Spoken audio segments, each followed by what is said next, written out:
Сәлем баршаңызға. Бүгін сіздермен үй жағдайында кептірілген жемістермен ешқандай қоспасыз осындай дәмді компот жасайтын боламыз. Менімен бірге болып видеоның соңына дейін тамашалаңыздар. Бізге қажетті жемістер қара өрік, яғни чернослив, сосын кептірілген алма, одан кейін кептірілген өрік, яғни курага, 100 грамм қант және су қажет. Осы жемістерімізді алдын ала салқын суда 2-3 мәрте шайып аламыз. Одан кейін осындай ыдысымызға салып, үстінен суымызды құямыз.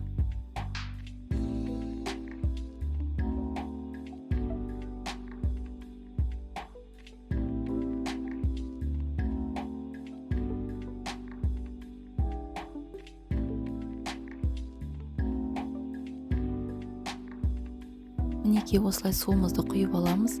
Енді оны газда қайнататын боламыз. Жақсылап қайнағаннан кейін бетін жауып 15-20 минут баяу отта қайнатамыз.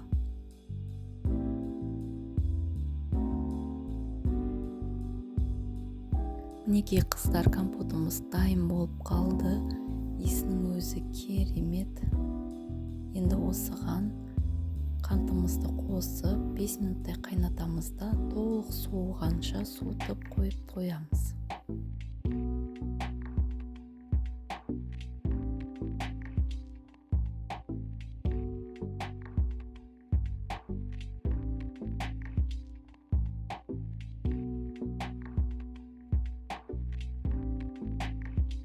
Ал мінекей компотымыз дайын, толығымен суыды.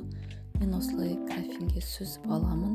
Себебі бізде үйде балалар жемістерін жемейді. Сол үшін осылай сүзіп аламын.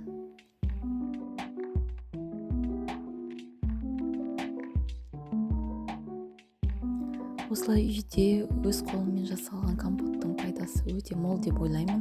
Сондықтан үйлеріңізде жасап, жақындарыңызды қуантып, денсаулықтарыңызды нығайтыңыз.